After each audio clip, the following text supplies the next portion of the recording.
Welcome to Two Gents, where two seasoned gents take on the hard truths of life, success, and responsibility. In a world where the rules don't bend for us, these gents believe in doing the work, owning the struggle, and inspiring others to take action.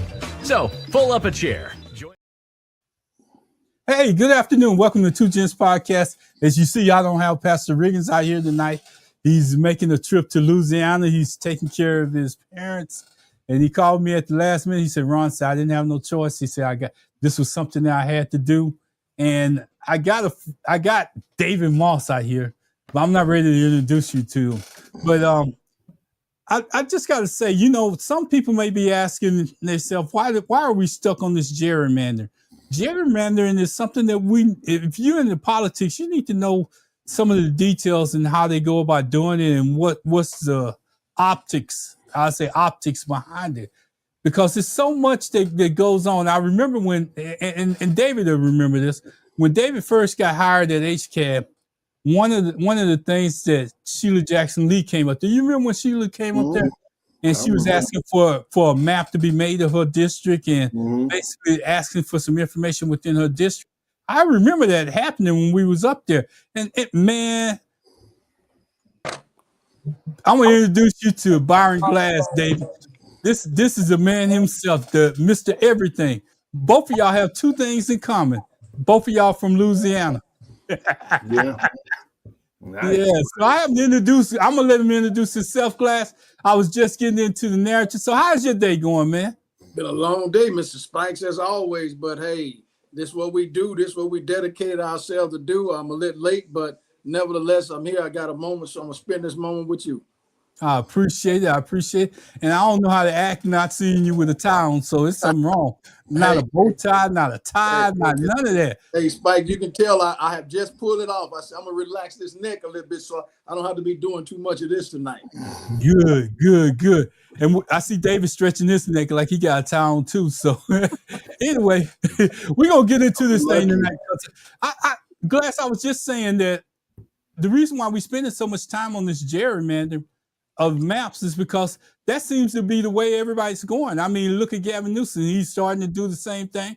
And you know, and people need to understand that you can take a map and you can make it look like what you want it to look like, but you could hurt yourself in the end because your data could be off. And that's the reason why I want to bring David in, kind of explain about a little bit more about maps where we can ask questions, and hopefully everybody that's involved in this can get more educated on the behind the scenes stuff, because we didn't put the in front of the scenes stuff how they did the maps, Glass. Yeah, just remember, I've personally done maps for 30 years with my own district. I've gone before the United States Justice Department and defended my district because the deviation was too significant. And I know firsthand that you can cherry pick and use whatever you want to use as long as it conforms with, the guidelines of the United States Justice Department. So it can work in your favor, but at the same time, it can backfire. Now, the district that I represent used to be 69.5%, African American. That was in 1993, but in 2030, it would no longer be that. It would be either 50-50 split, or the majority will end up being a minority. So it's going to go against our favor because we've had people to move out.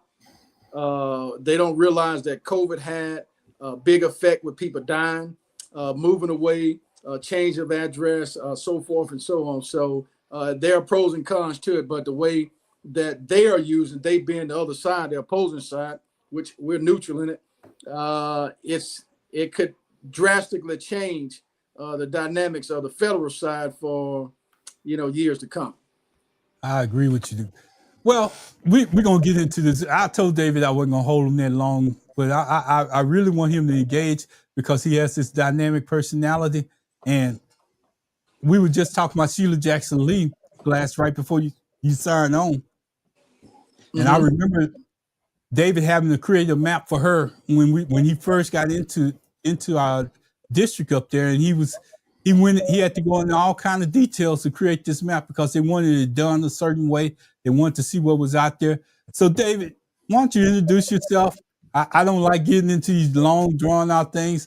I tell you that this is a good guy. He has more information in his head than I forgot about in my previous vocation, and he taught me a lot of the stuff that I learned when I got into the vocation. He's worked in many different spots. He's been head of GIS departments on the state level. He worked at Harris County, one of the largest appraisal districts. I guess I'm doing the introduction, but come on in, baby.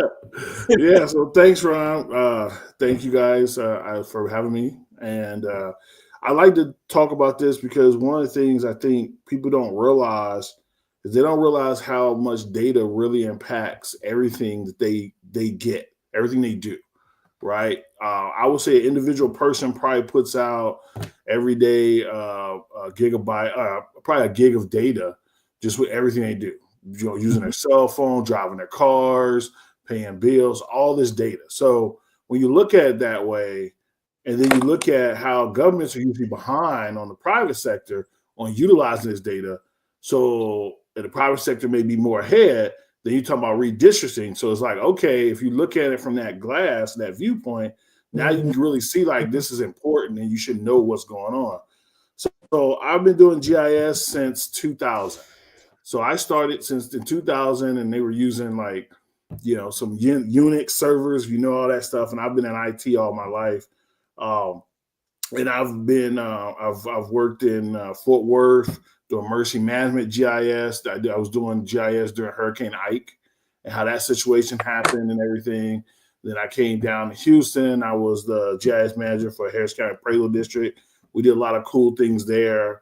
And Ron will tell you that, you know, the thing is when you get into GIS, I like it for minorities is because you now have the ability to really change decision making. Like data changes decision making. So if you're a minority and you're working in that space, you're putting your experience on what you want your council members and folks to do and how they're making their decision based on how you see it as well. So that's the beauty of it. When minorities are in it, then you're doing that. And so on top of that, when I went from Houston, I went to Maricopa County in Phoenix, Arizona. And so I did all the GIS. My team did all the I would say 90% of all the GIS data for COVID. And that's when you really saw how these redistricting and everything really impacted COVID. And I'll give you one example. And you guys notice how they use those maps. And people don't realize redistricting isn't just for voting. It's for how the schools, you know, do bus routes, how they do services. It's also how the federal government does their money with the census data, because a lot of that goes with that. So if you don't, a lot of times, you know, minorities are like, well, I didn't want to be counted for census. Well, because you wasn't counted, now they're using that same data in the redistricting, and then they use that same data to give money to the community. So literally, if you're not counted, then you're not getting any of that. Like it's not going to what you want it to go to. So you tie all that together, and then also for the housing, right?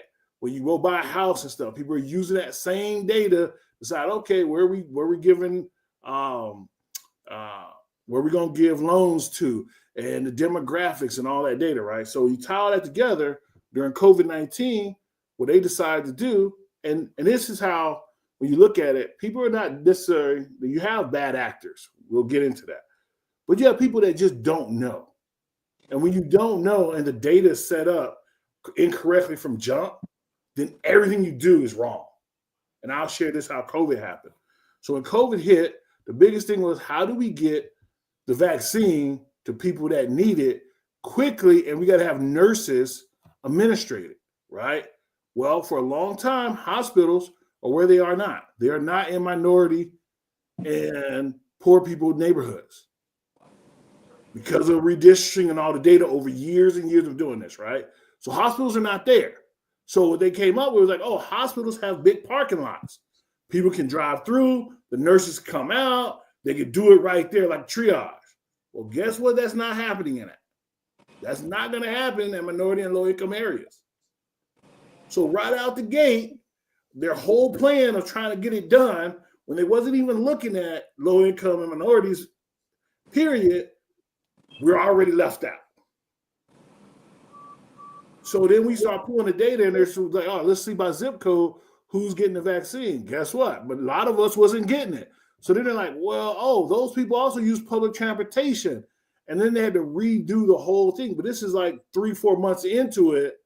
Once the data started coming back, they had to redo the whole plan to now get it to low income and minority people where they're at. It's like, well, we can't have them. We got to do it by, we got to tell businesses, let them have time off to come do it. Because if you're working full time, like you can't just take 2-3 hours off and go get a vaccine and your job gonna be like, yeah, that's okay. I'm gonna pay you for that. So when you look at that, that's how that impacted us in COVID when these things happen over time and we don't know what's happening. And then when we need things and they base things off that data, that's how it flows. So I just want to give you that example of how that impacted COVID. And a lot of us didn't get the vaccines as soon as possible than other people because of the whole premise and how everything was set up. You know, David, you said something within those words right there. And what I noticed that you said was about getting good data and establishing a pattern from that good data. Mm-hmm. But what you did say, if it's one thing off in that data that's being served out to the public, it could change the whole thing, dynamics of whatever you're doing. So, well, and it's also a perception, right? Like I was, as a minority, I'm looking at that, and when we were doing it, I'm like, dude, you're not going to hit these underserved areas because I can see it on the map. Like when I were processing it, I'm looking at the raw data. I'm like, you're not going to hit that. Well, they just see the end result that my team produced to them. Because like, hey, we're doing this. Show me how many zip codes are getting the data. They don't know. And then I had to bring it to their attention. Like, guys, you realize this is not happening. All the hospitals are here. And they're like, oh, snap. Because all the people that were administrating, all Caucasian. Or they're all like, they never had that experience where you lived in a minority area where you had to drive 10 miles away to get to a hospital. Like, they just assumed that the hospitals were close enough to the majority of the people they were trying to serve. And that's the same thing that happens during Glass. You can chime in on this. That's the same thing that happens during the election process. People assume that the data is good, and they go out there and they make these big announcements about, yeah, we're gonna redistrict too. We're gonna go out there and redistrict. But Glass, me and you both know if the data's off, that could be the biggest mistake they could ever make. Data, just like numbers, it can always be manipulated. Mm-hmm. Yeah. One thing I will say too is on that is, yes, it can be, but the majority of the time I've seen in all my government career, 70% of the time, it's because they don't know what they're looking at. Right. And I think for me and my experience, I think it's intentional, because anything to give somebody else the advantage is not what I've seen the want is. I've advocated that, everybody, like you just forestated, be included and counted. So why would you not want everybody to speak or have a voice? Oftentimes, and I like what he said earlier, there are many people who are still underserved because they're not including themselves in the data to be heard. For instance, Ron, Louisiana, again, either Republican or Democrat or no party. So in open primaries or closed primaries, you can't vote unless you go in and basically state the party that you intend to vote for. So again, I think David would probably concur with this, that we are more reactionary than proactionary. Correct. And the question is, David, I'd like to ask, with your years of experience, what is it that you've seen that people can do, and I'm going to take the color out of it, just to motivate those who need to be included, those who are often voiceless, those who are often overlooked, or those who would, and sometimes, ignorance is just, not knowing or not aware of the information. What do you see that can be done that might help from this year forward? Because in 2026, it's going to be crucial that people go out. We feel, the votes. What is it you feel we can do to increase that number of representation? Yeah, so I think it's It's kind of like I always tell people, it's like the war on drugs. There isn't one thing you could do. You got to do it all. Like you gotta hit it from all sides, because in reality, this is what you want your life to be. Like this is what you want to be. If you we had to take the approach that other people take. If we love America like everybody else do, then we got to put in the work just as much as the other person. Right. And maybe even more. Right. You can't give your power away to somebody else and then expect them to look out for you. Like that just doesn't happen. Right. Whether they're doing it on purpose or they're not. Right. Still happening. It's still happening. So I think what we have to do is we have to really look into, okay, all right, how is this going on in our neighborhood? Like, how is this going on? Are we involved in the primaries? Like, are you involved in getting the people on the school board? Right. Right? If you're a business, right, let's think about this. They say 98% of the U.S. is run on small business. Now, small business is a big term. It can go up to, you can make $10 million a year all the way down to very little, and you're still a small business. If we have businesses, that's what you want to invest your business in.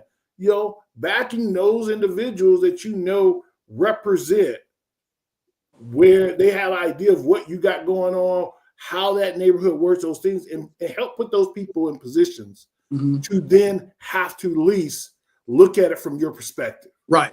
Right. If nobody's there from your perspective, I can tell people on the board, like the council members, I can tell them they should look at this, but then you can see it in their face. They don't understand. Right. Even though I'm telling them this is a problem, this is an issue, they're like, well, how is that? Right. You don't see that every day. Like you spend all your time just explaining to them why they should even consider it. But if you got that one person that grew up in that same environment, they're like, okay, I agree with you, that is. So then they're on your side to help everybody else see that same point of view and how they can do it.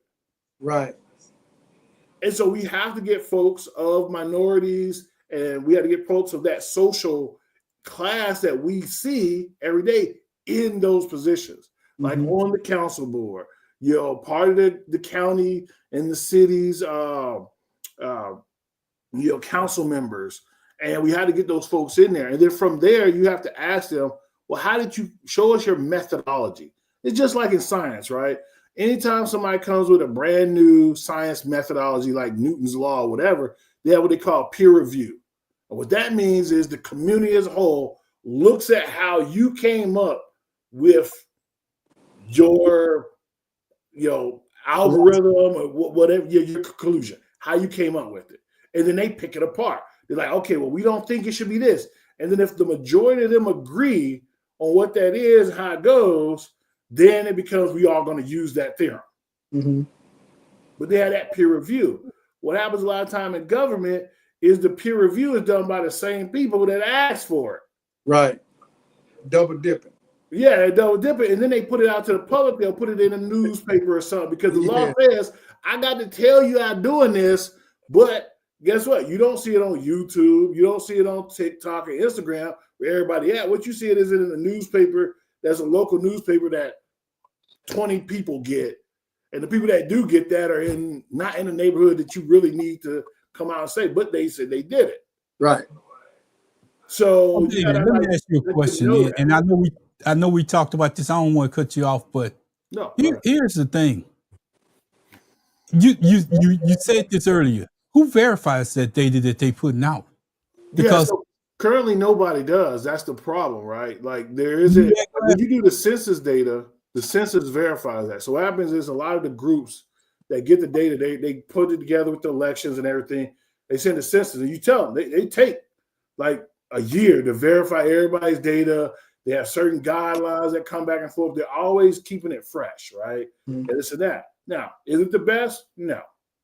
But you got multiple eyes looking at it. You got most people in the county, in the cities, the states, and the federal government looking at it. When you do redistricting, you got to go by a couple laws that were made in 1965. Okay, so I'm not sure those laws still, they still help, but the way things are done today, like you got to like adjust to that. And if you look at it, right, they say, all right, you got to abide by these guidelines. You made a good point. Guidelines. The speed limit is a guideline. Right? Every day. So you can go past it unless somebody catch you. Exactly. And that's just how redistricting works. Nobody's verified. They don't like, hey, you got to draw this thing a year in advance, submit it to the state. Then the state got to look at it, say it, and then you got to submit it to the federal government. They got to look at it and say, okay, we'll stamp it, prove it. Now the following year or the following election, you can now use that. That's not how it is. That's how it should be, though. And even then, they'll have some gaps in it, but at least everybody's getting their eyes on it. And as you are electing these folks in these areas, then everybody can participate. Right now, it's not like that. It's just kind of like, you know, if I'm a judge or I'm a council member and I want it to kind of look like this, as long as I stay within the guidelines, you know, like they have one law in Colorado that you got a 5% deviation. And people's like, oh, that's not a lot. Well, if you're talking 10 million people, that's a lot. Lot. You see, now, David, you speak in my language. I like what you said. And it's luck that the insight that I had. I followed mine from A to Z. Anytime it was submitted to any group, I was the one that was there. I was the one that was making a presentation. I was the one that's saying why it's this way. Okay, if you got one select group of people, okay, which is majority whatever, let's say majority green. Mm-hmm. Well, that green voice should be heard. So somebody from that dynamics, whether it's school board, city council, police jury, depending on where you're at, state or parish or counties, you are exactly right. And I've said, Ron, we've advocated, if you don't do nothing else, get involved in local politics. You don't have to be elected. Well, serve on an advisory board. You know, go to the meetings and participate. They have public comment forums all the time. Get up and speak your 3 minutes, because I say, David, this, I tell them all the time. It's like air. Just because you don't see it happening does not mean that it's not happening. And my job as the minority, in their terms, because I'm not the minority, my job is to make sure that I give you example after example after example. So when you leave here, you can say, well, maybe I need to look into this a little more and not just be closed-minded. So I follow exactly what you're saying, which if for those who are out there listening, and Sean saying data is only good as a pool is taken from. Sean is a data guy as well, a tech guy from Georgia. So I agree with you 100%, David. Let's hear some more from you. Because you got, if you think about it, when you look at the population, like technically we're going to be in the majority. Minorities are going to be in the majority here in the next 10 years. But it's going to be like South Africa was. Mm-hmm. Be the majority, but the minority is still getting everything they want to get. Why? Yes, indeed. They're participating. That's the thing people don't realize. The people that participate the most get the most out of it. Amen. Amen. The loudest voice at the meeting is the one that's always heard. Correct. That get the results that they asking for, because they know that those who are silent, they only going to complain for 2 or 3 days. It's over with. We're back to square one again. Ron, that's he's validating pretty much everything that we talked about on any show that we've done. He's a statistical guy that have done, that have dealt with the specifics that can tell you exactly how this stuff is done. Sean is saying control the pool and predict outcome, but David is right. Let's listen to him some more. So, you know, one of the things before you get started, David, let me say this. And this is the reason why this is so important. Because even though we look at how Houston gerrymandered their maps, in California, they say they're gonna do the same thing, but they're gonna gerrymander in the favor of Democrats. Well, if you go out there and you put in the wrong data and you trying to make the maps match, guess what's gonna happen? You're gonna go out there, and by the time it get time to vote, guess what? You might not have the population that you wanted to correct the map, because it may be more Republicans in that area that you're just not accounting for. And so that's why it's so crucial that the data has to be correct. And that's the reason why I wanted to get you on the show, because people need to understand that you can go out there and do all the rest of that stuff and your data is not correct. And if you if this state is gerrymandering the cover for Texas, California, and then the next state come in and gerrymander the cover for that, it could be one mistake in all that data that you pull. And that's never happens. Go ahead, Dave. Sorry. Data is definitely going to have mistakes in it, right? Because just over over time it gets better and better. But I have mistakes because you got people editing it, right? Like you got people touching it, putting edits in. You're looking at address points, right? This is an address. This person wrote on a piece of paper that says they live here and they voted here. Well, if they put an 8 and it should have been a 9 or something close to it, well, you're gonna have certain level of error. The issue I have with it though is when you try to manipulate the formula, how you calculate it, that's where you make that error go too high, right? Because you're not doing it correctly under the right premise, then that error is then transforming and really blowing up everything you got. So as part of the things is they got 5, well, it's like everybody does like these, there's about 6 of them. And I'll go over them a little bit.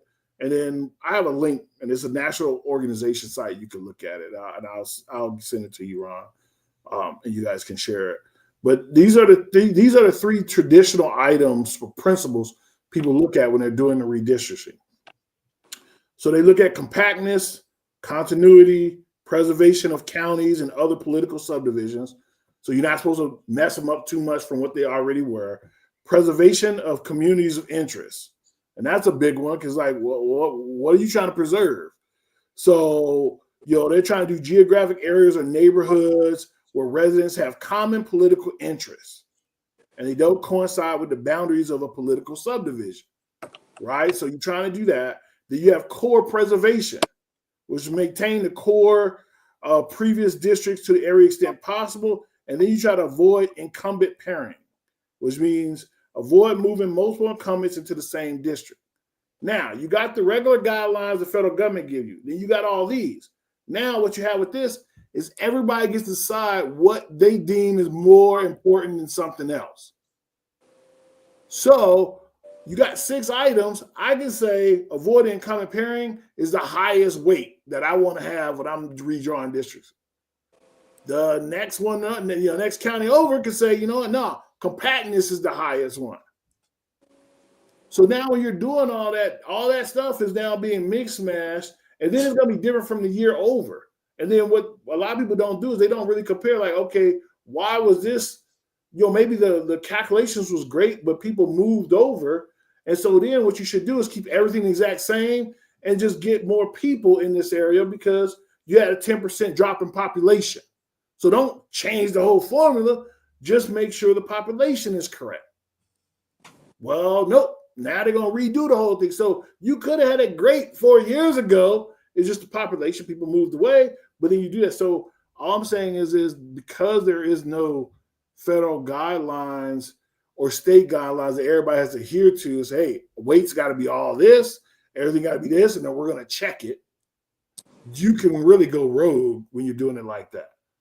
Like you could put 5 on avoiding incumbent and 5 on preservation of communities of interest, and then drop everything else to a 1. And technically, you're still in the guidelines. But that could change from one area being 50% Democrat to now being 30%. And so, also the reason why this is important that I think people fail to realize, and Ron, you could really attest to this, is let's say you don't really care about, people getting in office, and you're like, hey, I don't care about the politics system and all that. All right, let's say you good with that, and we okay with you doing that. Well, what people don't realize with the redistricting is the school districts use that. So how does property value, what affects property value the most? The quality of the elementary school and the quality of the middle school. Nobody moves to an area that has low scores for elementary school and the middle school. You can look US-wide. Wherever there's high property values, they're either high public schools with high elementary middle schools, or there's a charter school there for those people that got high grades and scores.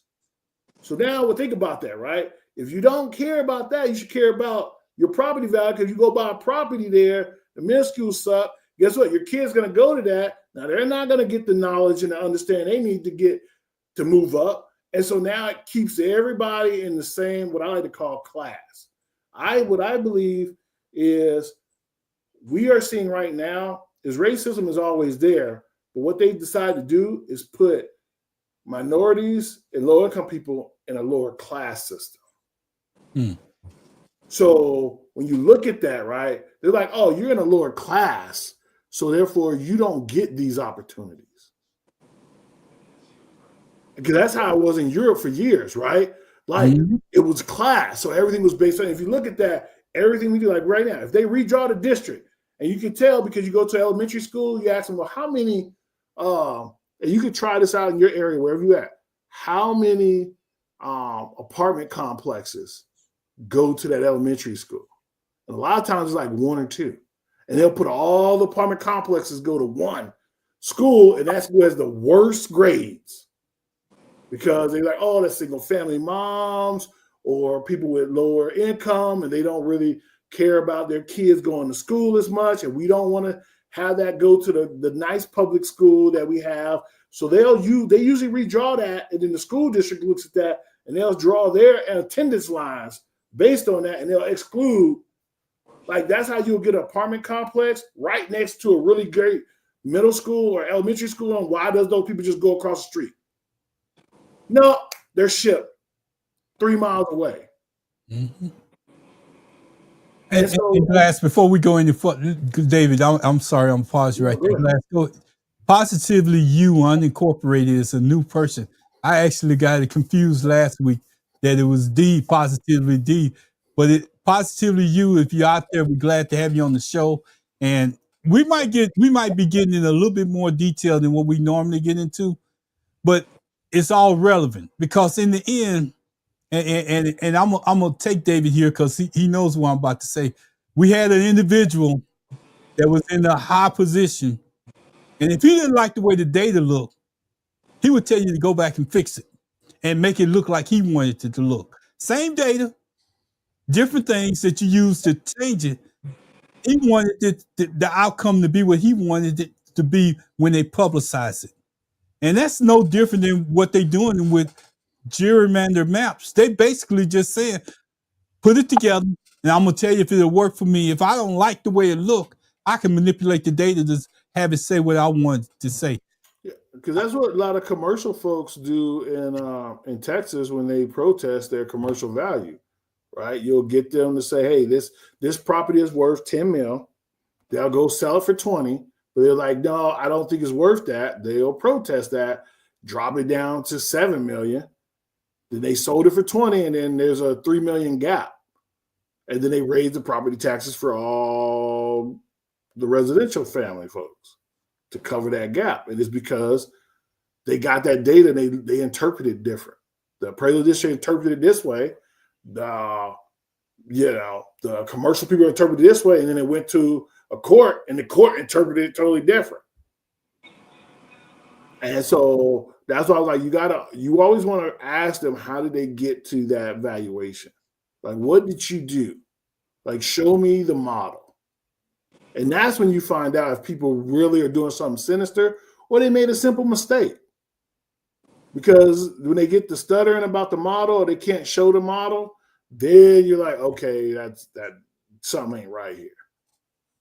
And David, one last thing, Glass, and I'm gonna let you come in because I just gotta get this part in there. If you put out a map, a GIS map, and you don't have an independent agency come back and re-verify that map or something like that, if you look at these gerrymandering maps, they don't have anybody at the bottom that came back and re-verified the data sets that they was using in any kind of way. They just put it out, and whoever created it, that's what they go with because it's saying they already told them how they wanted the outcome, what they wanted it to look like, and they didn't come back. Most maps, when they put out, like David can explain, when they put out most graphs, they have independent studies that they come back and do on it, and they add that to the legend of a map. But you don't see that when they gerrymander maps. And sometimes they'll do it at the last minute because they sat around and talked about how we're going to do this, what's the problem. And I've had that happen where I've worked with a company well, we'll get them come in. It's like, hey, we need to redistrict everything, and we got to have it done in 2 weeks because we're going to miss the deadline. And we're like, well, what happened? Yeah, we've been having meetings on meetings for the last 8 months about it. So when you try to rush to get something in because you got to get it in, then you're going to make mistakes too. So that's what I'm saying. Like, a lot of times when you look at this, that's why you want to be involved and understand how it's going on. And then ask them, like, what you don't see, Ron, is you don't see comparisons to what it was prior to what it is now. Mm-hmm. You just see what it is now, and you got to go find that. And then how did you go about changing it? What did you do? Like it should be just like when you go to school, right? And they say prove it. You got to show your proof and how you came to your conclusions. It should say, hey, here's what it was last time. Here's the formula we used. And here's what it is now. And here's the formula we used. And then we could all look at it and say, okay, why did you do that? Like, what was the reasons for changing that? And now we can have an honest discussion about it. And David, it sounds like you were in me 30 plus years ago when I was, because everything that you said is exactly what I've done. I made sure that, and it's not about me, it's just what I'm trying to signify is that you got to know what you're doing. Mm-hmm. I made sure that the integral people that were in my district, that they understood what it was that I was doing and why I was doing it, why I was preserving what we had to keep the voice that we have. Again, in 2030, that voice that we have had since integration, it may not exist then. Okay. So, and I've told them my term is up next year, December. They haven't found anybody for replacement. I've asked for the last 10 years to be able to mentor, train, or whoever, somebody come in and understand why this is important, how you go about doing it. Because see, when your enemy, and not just anybody, don't know, and when the enemy know that you don't know what you need to know, they'll use your information against you and let you think that you're getting a positive outcome when you're actually failing. But when you fail, it's too late, because once it's certified, ain't no more changing. Yeah. And then what'll happen, that certified result will stay there for 10 years. You're like, why didn't you redo it again? Exactly. And that's the thing. So what happened with us, David, we dropped down from 10 members to 7. Okay, with one minority, which was myself. So just imagine when we did, matter of fact, I held an election up for 2 years in protest. We didn't have an election for 2 years, simply because I was going to make sure that plus or minus 5% deviation, that it didn't go beyond that. So we had to go, cut, do whatever. Now, I hate in this country that we still have to worry about somebody that look like us is the only person that'll vote for us.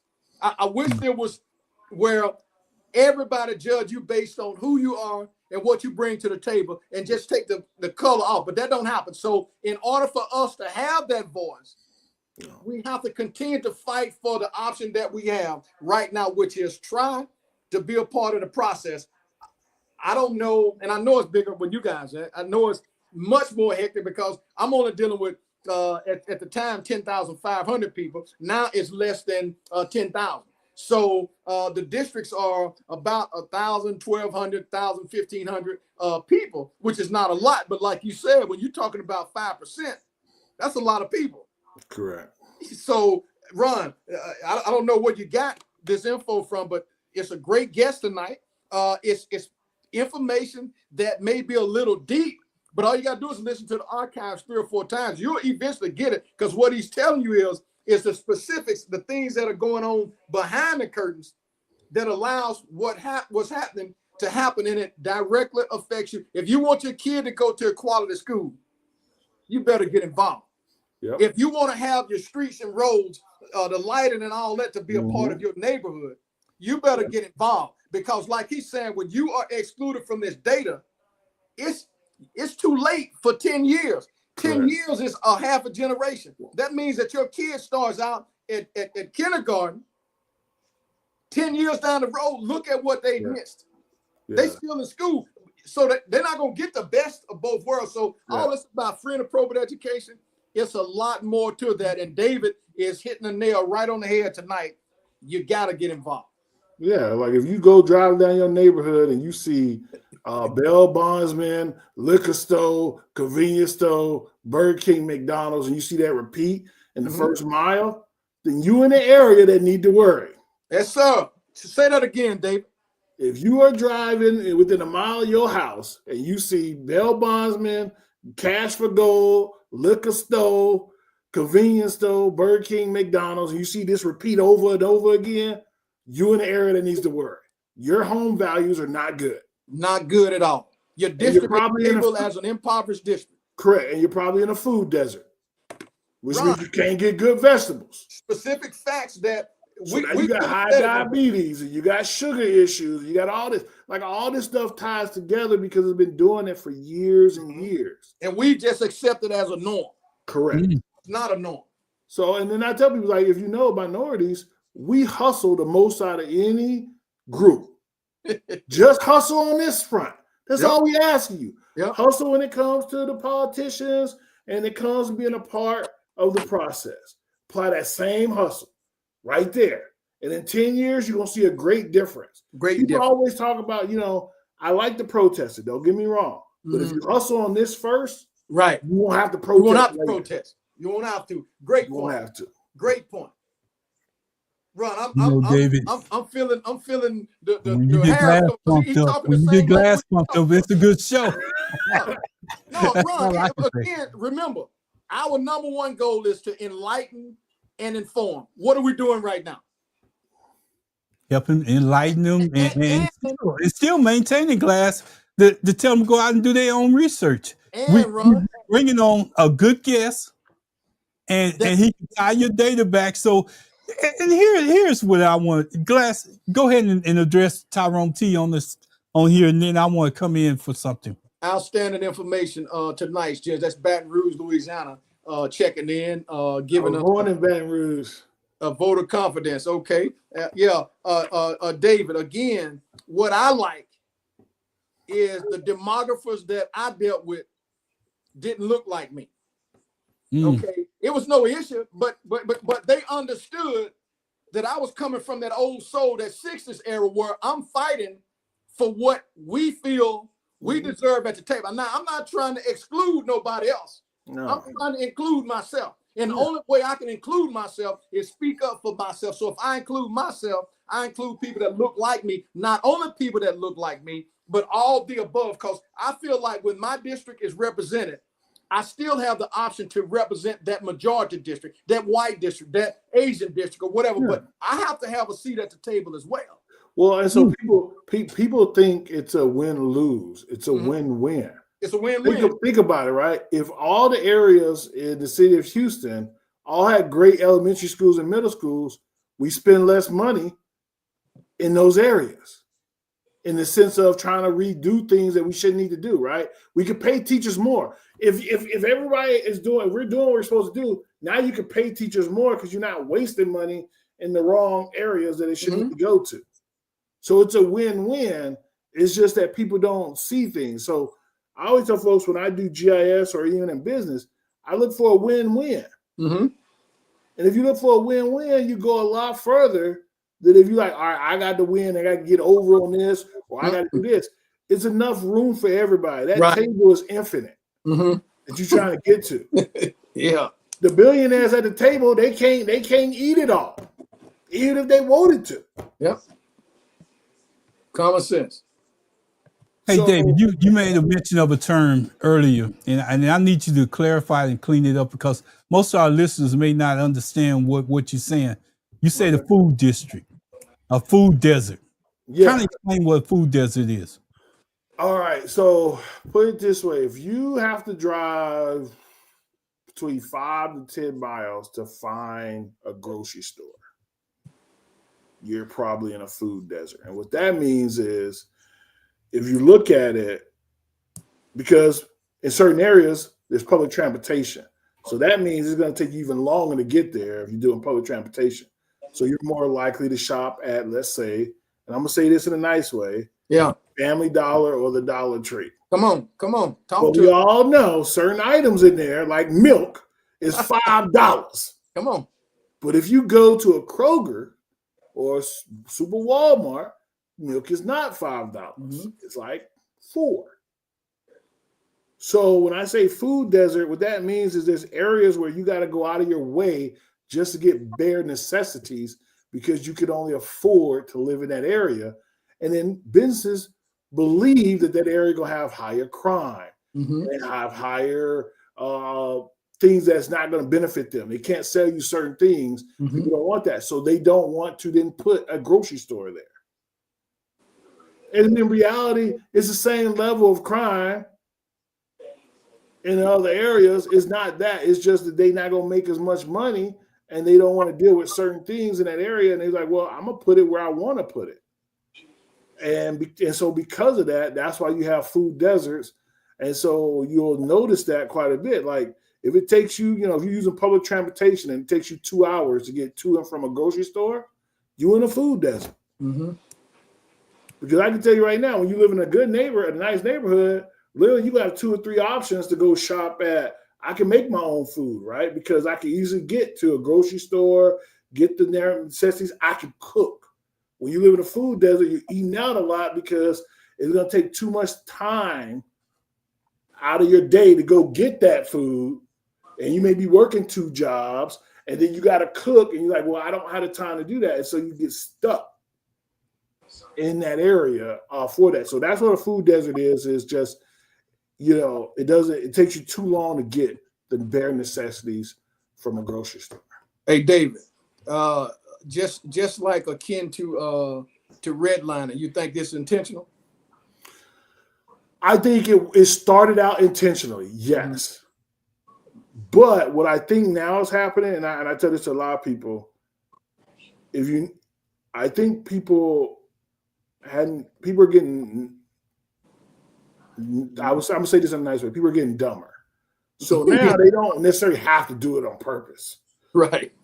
Because people just don't care, right? Like they're like, well, that doesn't affect me. I'm gonna go get mine, or I'm gonna go do this and do that. So they don't care. So the people are like, all right, since you don't care, I'm gonna do it for my benefit, and my benefit happens to have this viewpoint. So it's not like I'm doing it on purpose to exclude you. It's because you're not picking up. It's like if I'm outside and I decide to start cutting 2 feet onto your property because I think it's my property, and you never say anything. Then I'm gonna start claiming that 2 feet. Right. I may not be a bad person. It's just like, hey, nobody said anything. I'm gonna start claiming now. So I put a fence on your property. You're like, designed by habit, habitual. Designed by habit. Yeah. So I think it started out intentionally because we didn't recognize that and help set it straight over the years. Now it's there, and now it's causing that. It's like that pebble in your shoe that's now turning into a rock. And see, Ron, David is saying something. And I think this is where the issue is from the other side. Like he said, it starts out intentional, but as years pass by and time elapse, they know that you become dumber and dumber. So they're tired of you saying, well, it's racist, it's racism or whatever. You're just dumb and dumber and dumber to where it's just happening because it's been a habit. You didn't say anything then. You're really not saying nothing now other than making noise. So at the end of the day, I just think like David is saying, Ron, you just got to get involved. Correct, because if you think about it, right, if you put your time into it, nobody's stopping you from doing it. Like nobody's stopping you how you did your district and everything. Nobody's stopping you from doing that. Right. The only thing is in the other districts around you, they got 3 other people of a different color doing the same thing you were doing. Exactly right. Exactly. And so that's what I'm getting at. Is like then when they're trying to physically stop you from doing the right thing, now that's when we're like, all right, it's racism. Now you coming at us, and now we have proof to show you doing it because we're doing everything you're doing, and now we're getting the result. But then now you want to change the rule, or you want to address this, or you want to do this. It's like, all right, now we seeing that. Like these people are not world-class smart, geniuses over here. Right. They just Hey, not. David, I just want to say this, and this, I want to say hello to A. Mary C's. We appreciate you listening in tonight. I hope you learning something. I hope it's something that you can take back and you can go from here and participate. But here's I'm gonna try to tie this back to politics so people can get an understanding. In Texas, they left the state. They didn't want a lot of the Republicans to create a full quorum where they could vote on the item. What if they just came out and challenged the map and asked for an independent study versus going through all that extra effort to do everything else? You know, verify your data. You say that that's the data that you want to present. Verify your data, and as you say, it's like we're getting dumber and dumber. Hell, that's a good way to possibility hold it up without leaving the state, without going, making all these announcements and everything. Just ask them to verify their data on the map that they presented. It's just so, and so I'll tell you guys a little secret that I've learned working in government and private business. Anytime you want to convince somebody of something, bring your data and ask them to tell you why it's wrong. I would say 98% of the time, they're going to look at what you down a little bit further, David, for the average person, because so you can understand exactly what you just got through saying. Okay, so let's do it with something like, all right, let's say you had a job and you want to work. You want to go 2 days from home and 3 days in the office at your job. And for whatever reason, your leadership has said, no, we're going to make everybody come in office all the time. But you want to convince your leadership to let you do 2 days. Now, the way to do that is to go find data on other companies that are showing significant profit, showing more revenue generation, all that, put in a nice PowerPoint, put it all together, other companies in the U.S. close by a PowerPoint, where you got it from, this and that, and then put guidelines on how your company can do it and reach the same goals that those other companies. Instead of going in and saying, yo, we should do 2 days. We're going to get everybody here to protest. We're going to do 2 days of this and that. Doing it the other way will get them to agree to it. Or what they'll do is now they have to present data back to you to say what you presented was incorrectly. And most people don't want to do extra work. So what they do is they'll say, hey, you want to do 2 days? How about we start 1 day? And if that works well, then we'll add the second day. Because they want to get the easiest way up out of there. Absolutely. David, that's what I've had happen. When I want to convince upper leadership for that, I do 90% of the work and let them do 10%. I would ask you to clarify that, but I'm gonna go to Glass. You see Mary C's comment on the stage? Yeah, I think she's responding to the analogy that David used. But if the person refused to talk to you about property, they don't want you on your property, but you have an easement they use every day, and that is your property. Do you block your easement to make? Again, Dave, you don't necessarily have to address that because she's really, like I said, responding to the analogy that you was using to get your point across. We can get off into that, but this is important, Ron. This kind of ties in from a factual standpoint. Mm-hmm. A lot of the stuff that we've talked about over the last 6 or 8 months, it's bringing it closer to home. You have like math, and then you have the statistics, and then you have the person that break down the numbers. Like for the election, what David is doing is breaking all this stuff down. And again, if you go back and just listen to the archives, you can always reach out to somebody to get a better understanding, because the goal is to get everybody prepared for what's to come if we don't get involved in this process. 2026 for sure, Ron, but 2030, David can attest, between 28, 29, when we actually start dealing with the redistricting and all this other stuff, the numbers, the data, the processing aspect, all the stuff that he's forestated, if we're not a part of that process, the little voices that you've had prior to now, they may be dismantled. And when you have no voice in a relationship, you either shut down or you leave the relationship. relative to this, if you don't have a voice in the political process, that's devastating. You start to wane and away. Your people start falling for a lack of. At the end of the day, things happen. Mary says that she's serious. I think that's a legal question. I don't really want to get off into that, Ron.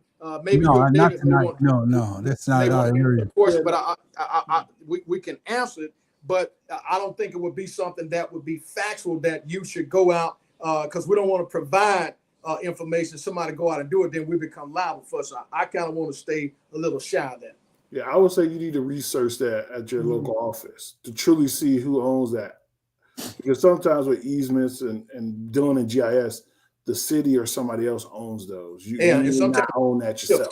Yeah. Right. So you need to really go to your county office, city office, whoever would do property valuations, do that, and then they'll tell you what to do. Like they usually tell you, like, hey, go get somebody they'll tell you what to do to appraise it or do a survey on it and all that good stuff. They'll tell you next steps. Right. So do that as well as you'll talk to a lawyer about it as well. Right. And between the two, you should be able to get something figured out. Yeah. And that's the reason why. That's another thing that we need to tie back in. And I know most people don't do it, David. Here in Houston, in the major areas, they do it. They do it more so than the rural areas. You need to go out there and protest your taxes. Protest your taxes, whatever they got out there, and that's something that most people don't do. I got a neighbor that's right next to me. He has a protest. I'm sorry, you might hear this, but anyway, I'm gonna leave that alone. But you need to go out and protest your taxes so you can have proper. What's the word, David? Equalization of taxes. Evaluation, yeah. So and I would say, you always want to do that because then you get to understand the process. So let's say they made a mistake. That's the whole thing, right? You got to understand, humans is the ones doing it on the other end. Right. What if they put a fat finger in there and said your property is worth $1 million instead of being worth $500,000? You just agreed to it. Right. Like, go in there and protest and you'll see what happens. And then you're like, okay, now I understand the process. So then when something does happen, then you really can take advantage of that to that extent with that. So I do think that'll really help you when you're looking at that. One thing I did want to say too is when you do nothing, you're in politics, you're agreeing to what somebody else is doing when you do nothing. Now, that may not be in your world, like in your day-to-day. When you do nothing, that could be a good response. But in politics, when somebody else presents something or says something or do this and you do nothing, you agreeing to it because nobody else is saying anything different. Mm-hmm. So that's where I think people too got to come out of where they are culturally understand things, right? And I think for minorities, we look at the world a little different. And then when you get into the politics and the business and stuff, you have to like switch over and say, okay, how do I apply what I know here over to the other side to really take advantage of what's going on? Because at the end of the day, I really do think if we tackle it that way, we'll be a lot further along in 10 years than we are by reacting to what others are doing. Mm-hmm. Well, we're looking at about 8:28 p.m. Central Standard Time. If you're on, I think, Instagram, you're about to go off, but you still can check us out on YouTube and some of the other channels that are out there. So if you want to continue to listen, just hover on over to YouTube. Tonight we have a special guest on. Ron, I'll let you once again introduce David, and we'll go into the second segment. Yeah, absolutely. I just want to say that David is a person that understands how you put together data, how you manipulate data, and how you go. It's a lot of people that have called upon David in big companies that just wanted his information on data sets and putting the information together so they could know exactly what they're doing. A successful company, any successful company, is going to find out what's out there before they even, as we say, build a store in your area. They want that data. They want to know if they got an audience out there that's going to support where they're at.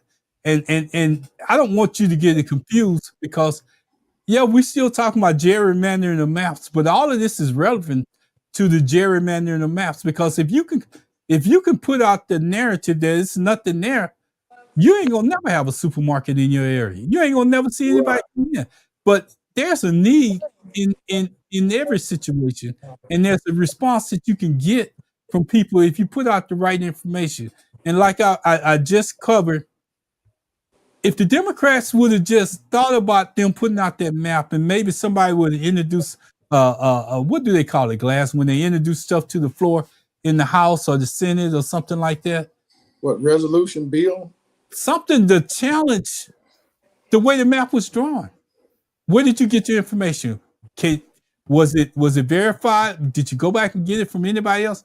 But no, they just allowed them to put a map out there, and then they did the same. And I'm gonna say it here in Texas, they did the same thing that the Republicans did when they wanted to gerrymander the map and everything. Everybody just take off running, and they go to these areas where they can't be called back. Then they come back and they hold this vote. And guess what happens the next day when they come back? Hey, Ron. Yes, sir. Not meaning to cut you off, David. That link that you was talking about earlier, you got a text message. Once you get it, please forward the link David had mentioned earlier in the program. So if you got it, Ron, he may be able to forward it to you. And I don't know if you can put it on the screen or whatever, but if we can provide that information that they can go out and look at, Ron. Send it to me in a, let me see if I got it. David, you know I lack a little. See what I lack. Can I put it in the comments? Yeah. Put it in the comments. All right. Let me do See, Glass. I'm glad you asked that because see. Well, I may need to. If David is a tech guy, I know Sean is out there listening. We may need to get some information from him relative to how some things are done. But I'm sitting there listening. It's 2025 now. When redistricting come up again, which I won't be a part of that from the side that I've been on, I may be reaching out to David because I don't want it to deteriorate to where there's no voice at all. So we may have created something down the road that we might be able to look off into. And consulting is a good thing to be involved because people need to be taught how to get involved. Because I can tell you this, Ron, and I think David will attest to this. There's a high percentage of people that's in politics that don't understand what we're talking about tonight. Because there's a lot. Because I would say, and not because they're different, it's just you're elected people that you believe is going to represent you. Right. They don't necessarily have any background in this stuff ahead of time. So they're relying on their aides and other people to kind of point them in the right direction as well. So that's why it's always beneficial. David, just go to YouTube and put it in the comments. It should show up on the show. If you, I'm just so I had it on my cell phone, so I'm emailing it to myself so I can just copy and paste it. Okay. Because I can do this kind of stuff. I can put together this kind of stuff because I research, and this is something that I really wanted to do. When you get when I had a question when I was at HCAD, I couldn't do it. I would always go to David. Well, Ron, what you can also do is David can text it to you, and you can text it on the fan page, the Two Gents podcast page, and they can go there. There's several ways we can do it. You can text. Yeah, if you text it to me, I can take it from my phone connected by computer. So it said I was joined, and then I went and pasted it in there, and then it said it didn't want to let me upload it. It's a comment failed to post. All right. Well, I did get it in there, but I'm gonna text it to you, Ron. Yeah, I'm gonna try to see if I can get it out there while we on the air. Ron, let's see. I typically can look in the comment section and. Hold on. Let me see if I can do it this way too. I also put it in the private chat. I see it. I can see it in the private, so you can copy it over. For the individual caller that texts me, if you go to the YouTube page, David has it posted as of 8:33. The link that you're looking for, and anybody else that's out there listening, you may want to go and kind of check it out and see what we're talking about. Well, I put it in the private chat. It wouldn't let me put it in the regular comments. So it wouldn't let you put it. No, it's part of it. Yeah, I see it in the private chat. But Glass is out there. Well, I saw it. It is in the private chat. Then I guess. Yeah, I'm copying it now. But what I'm gonna do is I joined and I didn't join in when I first started, so it wants me to refresh, and I'm like, oh, I'm not about to break it. So I think that's what it wants me to do. Well, No, I you got good. it. I got it, Ron. I can send it to the individual caller, a listener that's out there now, at least until we can get it up on the fan page or either. Oh, I just thought another way I could do it. Go ahead, y'all talk, and I'm gonna get this up.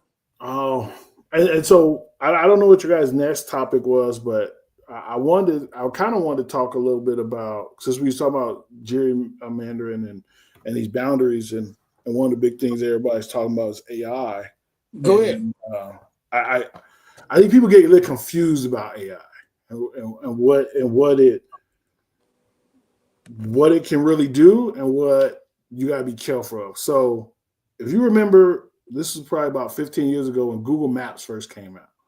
So Google Maps first came out, everybody could use it. It was free. And they kept it free forever because they wanted everybody to use it and everybody to get hooked on it. And then, a few years back, they started start charging for it. Right. Now you notice most websites may or may not have a Google Map in it anymore because you got to pay for all that now where you didn't have to. And so with AI, the way AI works is they have what they call a learning model.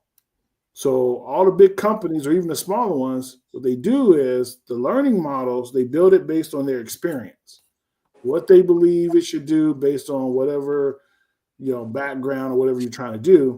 But then they also teach it based on all the inputs everybody puts into it. And then over time, it starts learning enough, or the learning model grows enough where it can answer. It may not be learning per se, but it can answer every question or as many questions as possible because it has got all the data that people put into it. But here's the kicker. When you submit something to it, you don't own that anymore. They own that. So right now, what you're seeing is everybody in the world is training all these Google, Facebook, or Meta. They're training all these learning models for free. And then in a couple of years, they're going to come back and charge you for what you did for free for them. So what I always say is just understand that and don't let it catch you off guard. So if you're doing a small business or your business requires you to use AI to the extent to be successful and be profitable, understand that unless you are doing your own server, like your own server in a cloud system, and you have installed your own learning model and you're building AI yourself for you, you're going to have to pay for that in the future. And it may be to the point where you will not be able to make a profit anymore. Absolutely. So just understand that, and you'll be fine. But that's what they're doing. And so I think a lot of people get confused and don't understand that, and then they end up being and usually it's minorities, right? Because we'll take these things, like a lot of folks are really good content creators. And we do a great job on the content creation. Ron, if you don't mind, Sean says a great point. Put the number up, 832.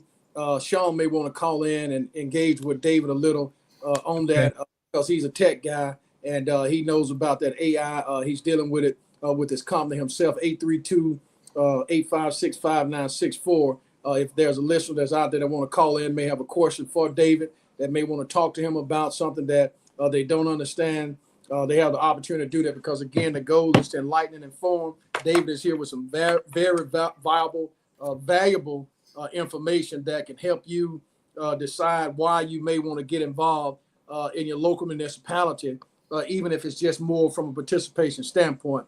Again, 832-856-5964. David.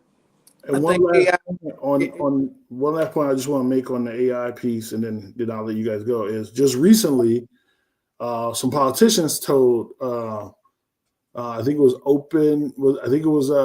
ChatGTP or AI company that they had to save all the suggestions.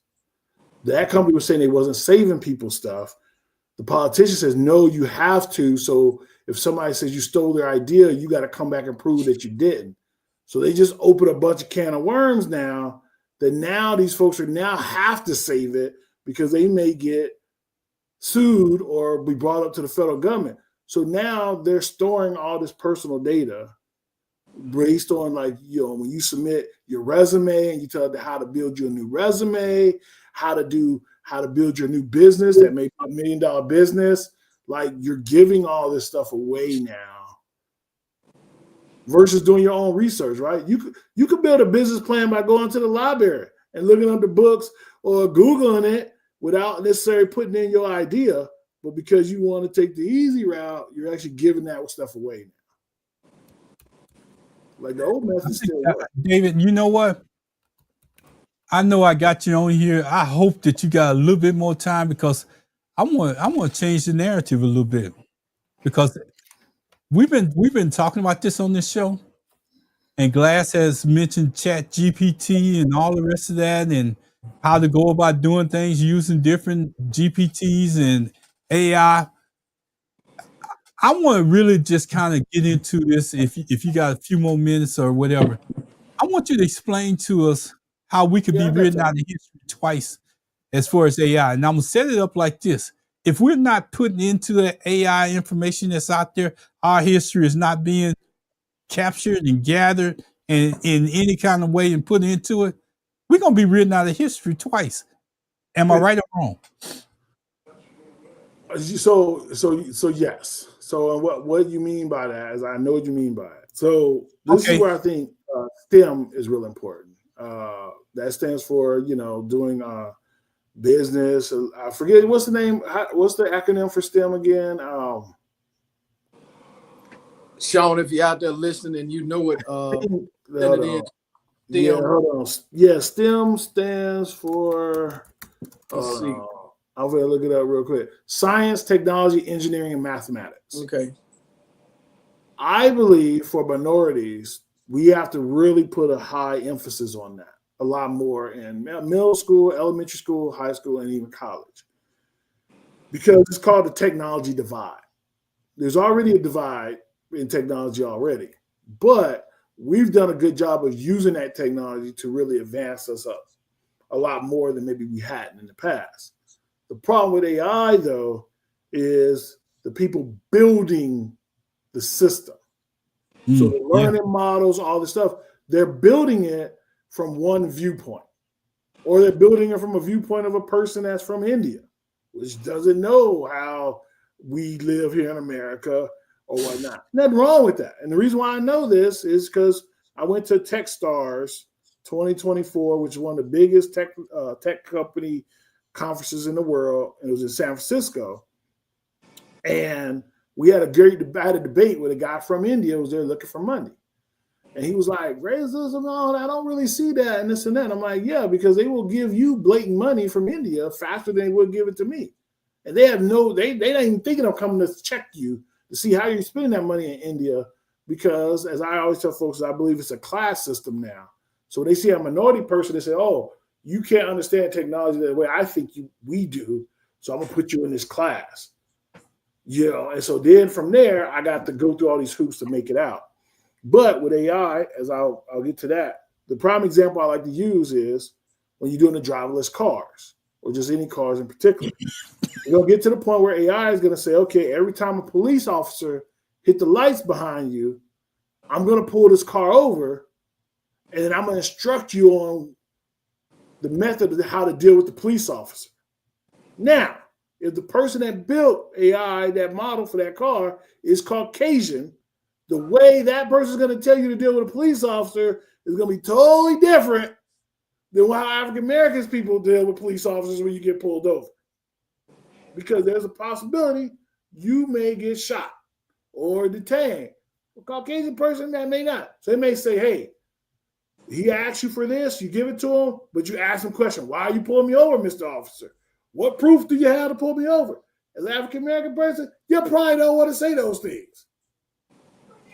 Not because you don't have the right to, but because of the response you may get is not going to be the same response you're going to get as a Caucasian person. Right. So that's why I say when there's AI, we have to have people like us help building these models with Google, with Meta, with Amazon. And then that's where, when you look at DEI, that's where that was supposed to be helping with that, right? Because if these companies are saying, hey, If I hire 2% of people I hire to be minorities, where it should be more, but we getting the 2% at least, then those people then would be in the room to help build the model. But when you take out DI, it's like, just hire whoever is available.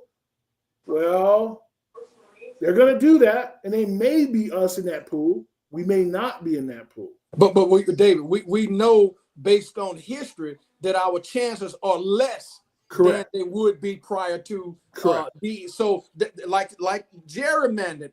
There's a reason that is necessary. But go ahead.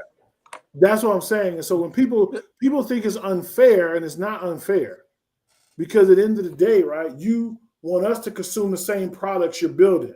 Mm-hmm. Well, if your product isn't designed to help us or enrich our lives, then how can we buy that product? So at the end of the day, you're going to lose out, but then we're going to lose out because of how the fact that now we can't use those technologies or those tools, or it's not benefiting us. And then the gap gets wider and wider, right? Mm-hmm. Think about it, right? My daughter went to school. She had a tablet. She went to a school where they gave everybody in the school a tablet to do their work.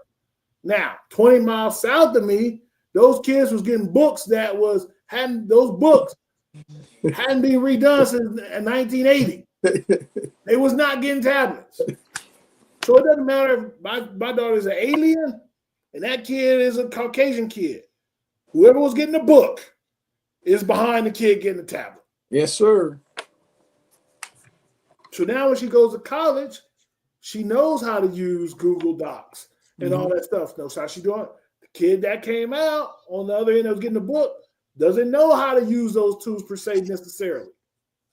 And David, if we revert back to the first segment when we were talking about gerrymandering in a school that's in the lower district area, just like he's saying, Ron, those who are not getting the technology are going to be 10 years behind. Correct. 10 years behind, because what's in that book? I mean, what's in that tablet or on that tablet? It ain't in that book. Correct. So you're starting out almost a half a generation behind. Again, if you think about what we're talking about, David has timed every component that we've talked about into what is now the present. AI is here. It's a tool. Some cases we haven't been taught how to use that tool. Like he's saying, now we need to be taught to use that tool. But you can rest assured that school that's in that better district, they're being taught how to use it, taught how to apply it, and taught how to make money out of it. Correct. Mm-hmm. And it was just like for a long time, it was the same thing with finances, right? There were certain schools that were offering finances and how to deal with the credit cards and how to do your budget and all that. And then what happened? Minorities went to college and we were getting credit cards with T-shirts because they was getting out free credit cards. And you got out of school and you had, not only did you have a whole bunch of student debt, you had a whole bunch of credit card debt. Yeah. So it took you 15 years to get out of that. And so now it's just on the technology standpoint and it's on the learning part. And so, you know, if you have kids or you plan on having kids, or even if you're not, if you're living in those areas, like the first thing you want to do is like, all right, let's get that school up. Let's get that minority school or that elementary or middle school. Let's get the teachers more pay. Because those teachers are real important to how that's going. Like, understand when they put, you'll see this happen a lot of times, right? In certain neighborhoods, they'll put a bond out. Yeah, we need a bond to do all this. And you'll see people turn that bond down. No, I don't want to pay more taxes for that. I don't want to do that. Well, what happens to that school if we don't get more funding? The school goes low. Guess what? When you're trying to buy a house, you look and say, oh, the value of that property is not high, or I can't resell it high. I'm not going to buy property there. Now that brings everything down, which then it turns to gerrymandering, because when you're doing that, you're redistricting like, oh, I don't want these people voting, in my area, or they don't vote. So guess what? I'm going to go redraw the district to split out those individuals to grab more of these individuals that I think that vote more because they're in a higher, different income area. They're in a different area and all that. And then you're leaving out this group. And all this data is used for the same thing. Like we're going to have a similar COVID or another experience where you got to get things based on, healthcare and all that, right? Well, then you don't get healthcare in this area as much. Like all this data is used over and over again, not because these people want to do it on purpose, but it's the easiest way, right? Mm-hmm. I think what they're feeding in the learning models, correct? For AI, they're feeding that same data in. That redistricting map, they fed that in the AI. The AI is like, oh, I'm gonna redraw it next time. Yep. Guess how it's gonna redraw it? Similar to what it got fed the first time. Yep. Ron, So it's just a cycle that keeps going. I hope, not meaning to cut you off, David, I'm gonna let you finish. I hope for the sake of learning that anybody that's out there is listening. If they have any questions, reach out to somebody that's associated with the program, that we can get them in contact with David. Because Ron, I think you learned a little tonight, because this is complicated. It just so happened David and I have had dealings with it. And also, David, Ron, they use waterways, railways, highways, and byways to draw that map. Mm-hmm. So if you're out here in the country and you got an old trail road that's utilized, or that can be utilized, guess what? You can draw from that boundary line. So it's complex.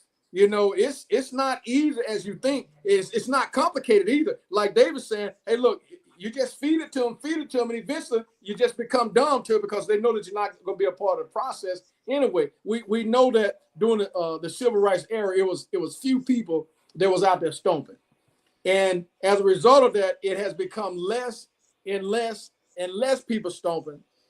Now the results are being inflicted. Oh, wait a minute. Let me see if I can tie this back. Sean, I'm gonna let you make your point real quick, because we're gonna get ready to get out of here. We're gonna get out of here on time. But let me tie this back. As we listen to David talk, tonight, you can go out there to any national media channel, anywhere. They won't break it down to the point where you can understand it, because they don't have the time to do it. When I invited David on, I didn't know he was going in all these different directions, but I was glad that he did. I was glad that Glass was engaging with him, because some of the stuff normal people don't understand the reason why they're in the position that they're in, and the only way you can help them understand to make their situation better is having somebody break it down. And nobody breaks it down, but they want to tell you how to vote, when to vote, and who to vote for. They're quick to do that. And one of the things, Glass, I got to say this. This is what I want to say. National Urban View, I'm gonna call their name, Urban View today. Guess what? They had somebody come on there and say, if we don't get the next midterm elections and put a stopgap out there for Trump, it's over. What have Glass been saying for the last 10 years? In specific, since November the 6th of last year.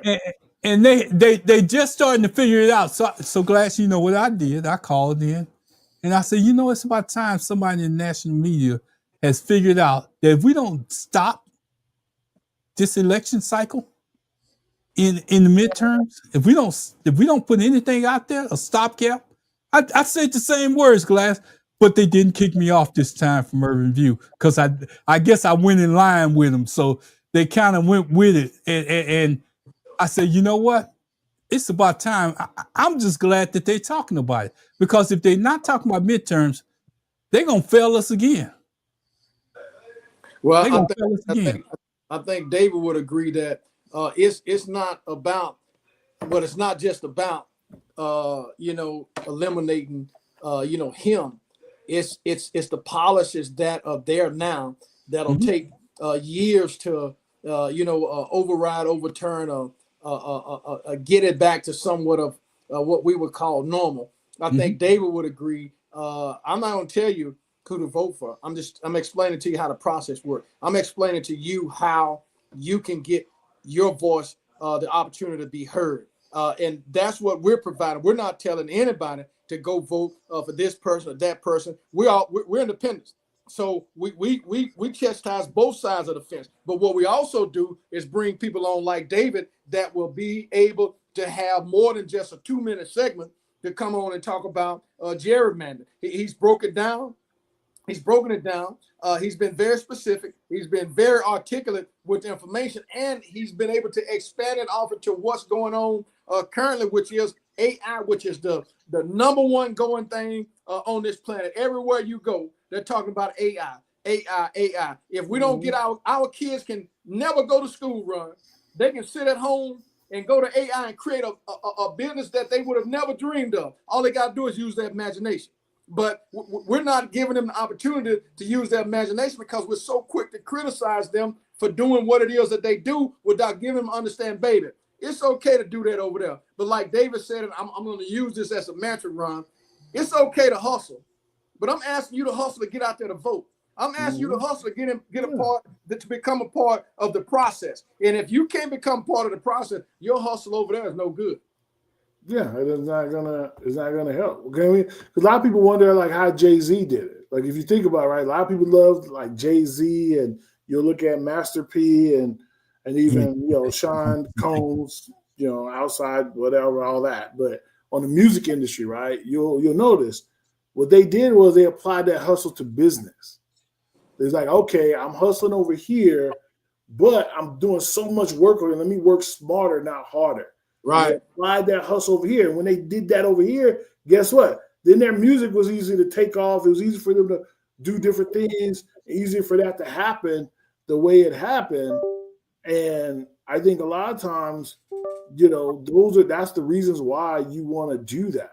That's the reason why you want to look at that, right? Like if you're an entrepreneur, you need to be dealing with what's happening in your jurisdiction. Right. Guess what's going to happen?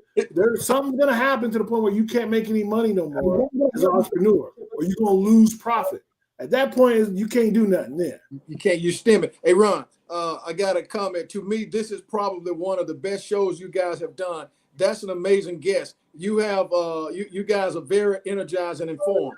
But hey, David, but most people wouldn't expect this from just freelance guys that have a job that don't get paid to do this, but we enjoy doing it. We're dedicated to do it. You would expect this to be on Roland Martin show. Remember, probably we were doing this long before Roland Martin, Shannon Sharp, and all. We were doing this 10 or 12 years ago when it wasn't even out there. But we didn't know that it was going to kick off. So what we decided to do was energize ourselves to get back involved. There's no credit to any of it. We're not getting paid. We don't ask to get paid. We're not even worried about that. We dedicate once a week to bring on positive individuals. And David, I hope that this is not the last. It won't be the last time on my account, because I'm gonna make sure that I'm asking. Hey, Ron, when we bring a guest on, because see, we're gonna reach out to some of these politicians, some of these people, and we're gonna let you press them. I guess I come across be a little bit too aggressive, because you ain't gonna be able to just tell me anything. You come across more professional than I do, and I'll give credit to anybody. Hey, look, I want somebody to come on where I can sit back. They can do the driving and get us to where we want to go, man. I have a lot of respect for you. I'm proud of you, and consider me a handshake as a friend at this point. Oh, I appreciate it, and yeah, I'll gladly do that with you guys. My biggest thing is what I always tell people is like with some of the policies and stuff. What I would like to see happen is I would like for us to ripping out somebody else's policy totally, because when you rip it out totally, right, it's like redoing your road, right? You rip it all out, you're gonna pay twice as much to redo it all again, right? And then the road never grows because you're just ripping out the same segment over and over again. So what I would like to see is like, okay, I believe it's wrong, but what parts of it does work, what parts of it doesn't, and then let's attack the parts that doesn't work, and then therefore now we add it to it. Even we add 2 feet. Then the next person come in. Okay, this is working. This isn't. Let me add my 2 feet. And then over time, we actually get to where we want to be because we are using the best parts of it. Because I don't believe somebody could be 100% wrong. They could be, but I would like to think that if they use other people that may have been smarter than them or smarter in certain areas, they got some of it right to a certain extent. Well, if I'm attacking you, or if I believe you don't know what you're doing 100%, then I'm attack everything you're doing versus, all right, let's look at the work. So when I talk to a lot of those folks, I'm like, okay, great. how do we fix what's in there wrong? Because I know it can be fixed. Because why couldn't it be fixed, man? We got people right now in the ocean trying to gather all the plastic in the ocean up and remove it. You got people making water out of air. I mean, you got Elon Musk taking spaceships to places where it shouldn't go. So you telling me with all this technology and stuff we got, we can't make it better than what it used to be? Or are you really not trying to make it better? Because if you try to make it better, you got, all right, who you got? Bill Gates decided to give all his money to nonprofit. So does his wife or his ex-wife and all these people. Like, we got money. So if money the problem, we got money, we got people that got money. So that ain't the problem. So the problem must be we don't want to fix it. Because I know we can fix it, right? Like when we was COVID, that vaccine came out the fastest it ever came out. Hell, the flu vaccine didn't come out that fast till COVID happened. So it's like, all right, now we know we can make a vaccine that fast. Should all vaccines now be on that same time limit? Like, should we not be going back to taking forever? Absolutely. Hey, David, I know, man, it's like we could do a whole nother show. I'm like Glass. There's so much information out there, but we're gonna get this to a point with Glass where we're gonna give you your last remarks. We're gonna give David his last remarks, and then we're gonna close out of here. Hey man, I'm gonna be real short and brief. I'm elated to be able to see somebody that looked like me that have been that's doing this, because I have never seen it before in the 33 years. I'm glad that the paths have crossed. I'm glad that he was able to come on tonight and provide some of the most valuable information that has been provided here on Two Gents podcast. Ron, extra effort to you because you're up at 2 or 3 o'clock in the morning listening to podcasts and seeing how you can perfect and make this thing better. I think when you look at it from day one up until now, we've come a mile plus. We ain't where we want to be, but we damn sure ain't where we started at. So I'll leave it at that. And here's the other part, David. Now I want you to go ahead and do yours, and then I'm gonna close it out, and then we're gonna go from there. Yeah, so I appreciate you guys having me and everything like that. So I really enjoy these type of things, and I deal with a lot of this stuff just for my 30 years of working and. One more thing, David. I don't mean to cut you off, but go ahead and tell them what you're doing right now, and we're gonna put that into the podcast, and then we're gonna get out of here. Oh yeah. So I got my own IT tech company that I'm working on some things related to data and how to really help small businesses stay afloat using geographic data and analysis. Because what I always like to say, that, and I'll say this and leave it alone, but I know a lot of great people that make restaurants, and they say restaurants are so hard, but then they put it in the wrong location, and then they don't make it doesn't be successful. And a lot of these other companies, like a lot of these companies, let's say Starbucks and McDonald's, like they understand that data and understand where to put a location. And sometimes as a small business, we don't understand that. And so I want to really help by doing my own company that way and stuff like that. So be on the lookout in the next couple of months to really see what I got going on there. But I'm just glad to come out and really help people understand, like, participate. Whether you got a good idea or whether or not, like, participate, do your research, do your hustle over there, and trust me, you'll appreciate it. And then also, if you got kids and children, make sure they're doing something in STEM. Whether it's out of school, they're going to internship, or they're going in college, like, do it in the STEM process, because in 15 years, your children will be the one leading us forward because they're doing it in STEM. And that's where all the new jobs are going to be at. Like, all this other stuff is really good, but STEM, those jobs don't go anywhere. Hey, David. They're always there. David, I got a text that said David might have missed his calling. He's good in this environment. Well, I appreciate it. Thank you. Go ahead and close us out, Glass. No, sir, Ron. I'm gonna give it to you. Hey, you Riggins not here tonight, so we not excusing what we typically do. But you can at least, thank your guests again, for coming on. I'm glad that I was able to participate. This was one of the nights that was, it was busier during the day, so I did have enough time to be able to participate. I'm glad that I did.